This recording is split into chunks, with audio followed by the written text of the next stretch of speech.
Lord Krishna नमन प्यारे विद्यार्थियों, अब हम बात करेंगे फूड्स फ्रॉम एनिमल सोर्स, यानी कौन कौन से फूड्स ऐसे हैं जो हमें एनिमल से मिलते हैं।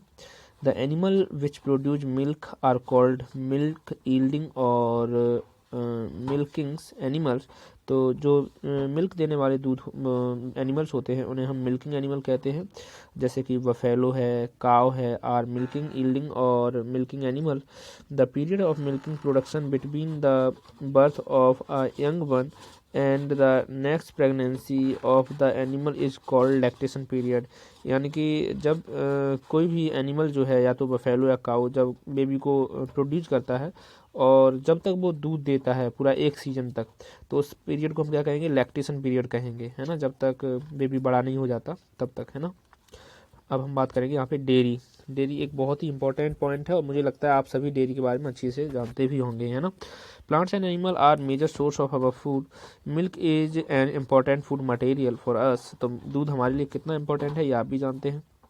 We obtain milk from animals such as cow, buffalo, goats, and sheep.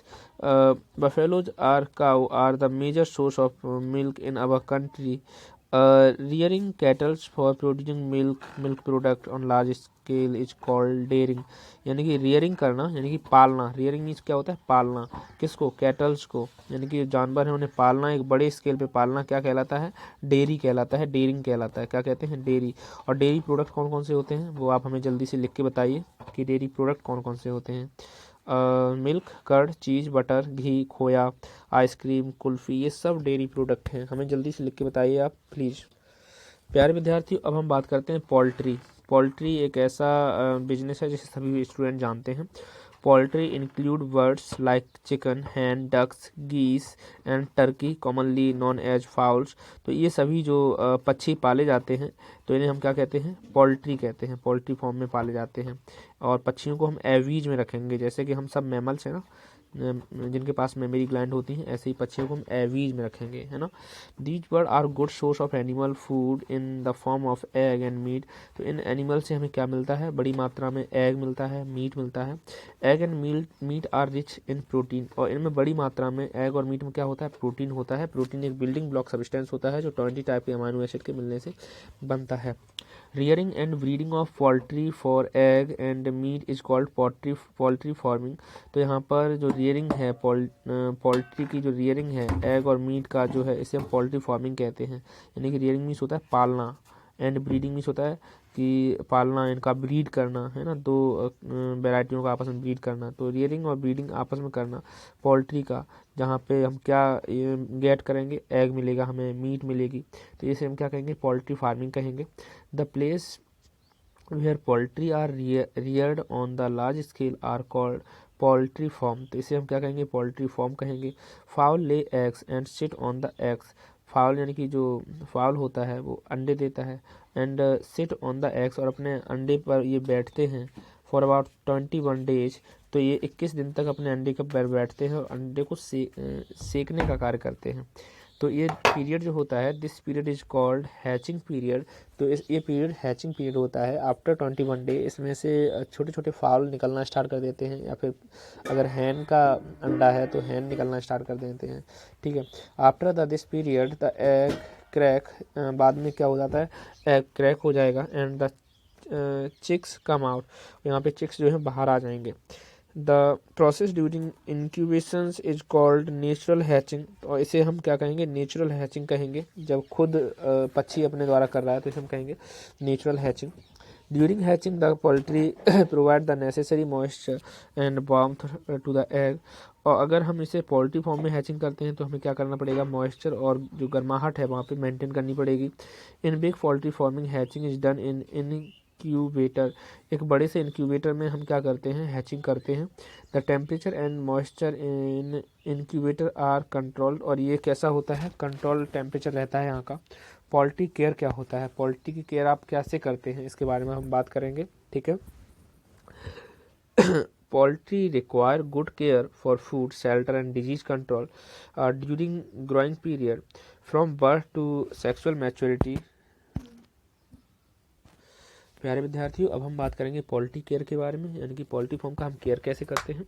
Poultry require good care for food, shelter and disease control. Poultry में सबसे ज़्यादा हमें क्या केयर करना होता है, उनका हमें फूड देखना होता है, उनका जो आवास है, शेल्टर है जहाँ वो रह रहे हैं, वहाँ पे देखना होता है कहीं बैक्टीरिया वगैरह तो नहीं ज़्यादा बढ़ गए हैं, यानी उनका फूड सही से है कि नहीं है। डिजीज कंट्रोल, कोई बीमारी तो नहीं फैलने वाली है, क्योंकि तुम्हें पता है बड़े बड़े पोल्ट्री फार्म में अगर डिजीज फैल जाती है तो एक साथ बड़ी मात्रा में वहाँ पक्षी मर जाते हैं, है ना।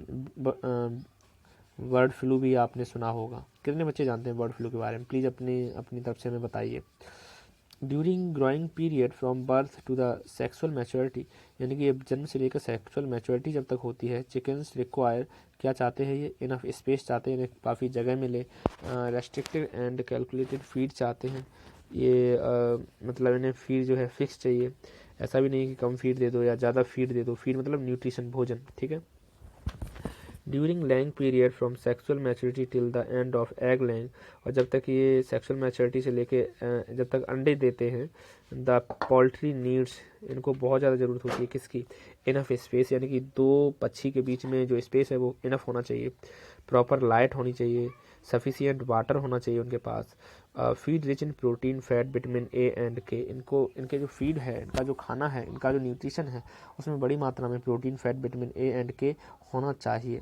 प्यारे विद्यार्थी, अब हम बात करते हैं फिशरीज की, मछली उद्योग के बारे में, ठीक है। तो फिशरीज क्या है,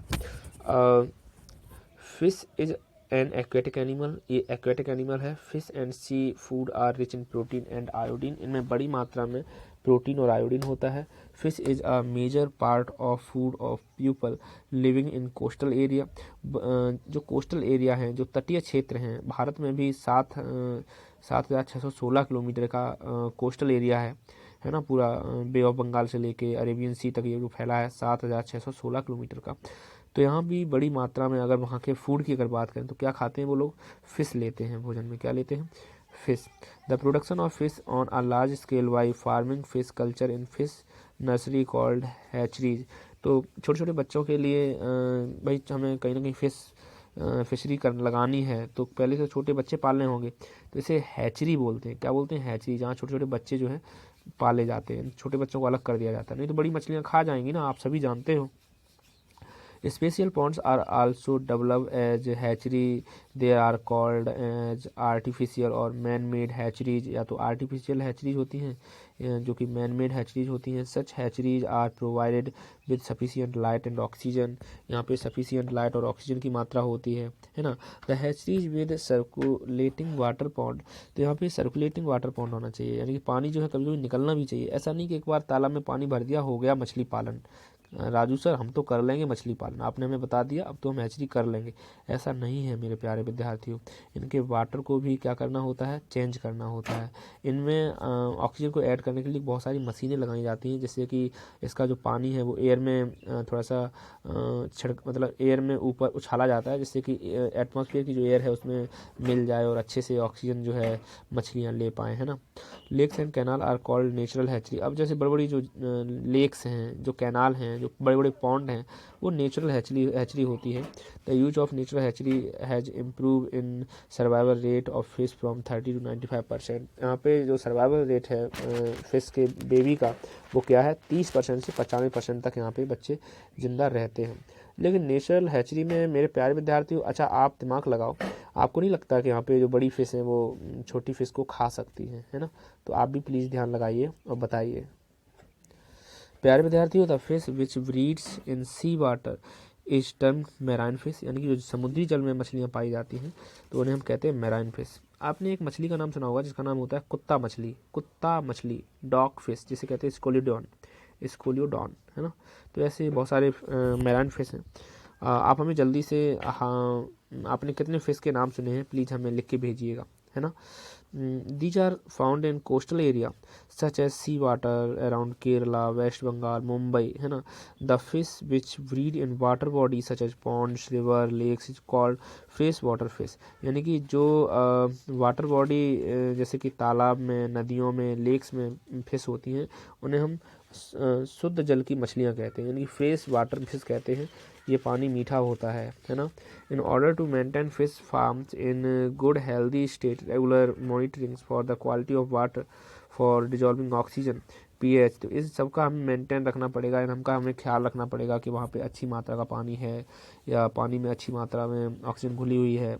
पीएच क्या है, hydrogen concentration of any solution क्या कहलाता है, पीएच कहलाता है।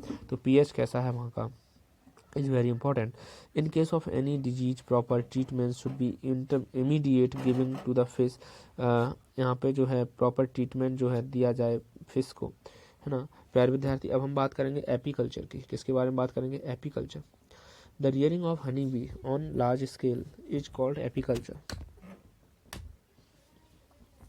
मधुमक्खी पालन, सीधी सी बात है, मधुमक्खियों का पालन बहुत ही डेंजर है। प्यारे विद्यार्थियों, एक दिन मैं अपने गार्डन में गया और मैंने इनका एक बहुत बड़ा झुंड था जिसमें मैंने डंडे से उन्हें डिस्टर्ब किया। देन सच में आप झूठ मानेंगे, उन्होंने 1 किलोमीटर तक हमें दौड़ाया और हमें काफ़ी नुकसान पहुंचाया। यानी कि ऐसा फील हुआ कि हमारे इंजेक्शन लगा दिए हैं उन्होंने। तो ये बहुत ही डेंजर है। आप कभी भी कोई पत्थर या कोई डंडा इनको टच मत करो, ये बहुत ही ज़्यादा डेंजरस होते हैं, है ना।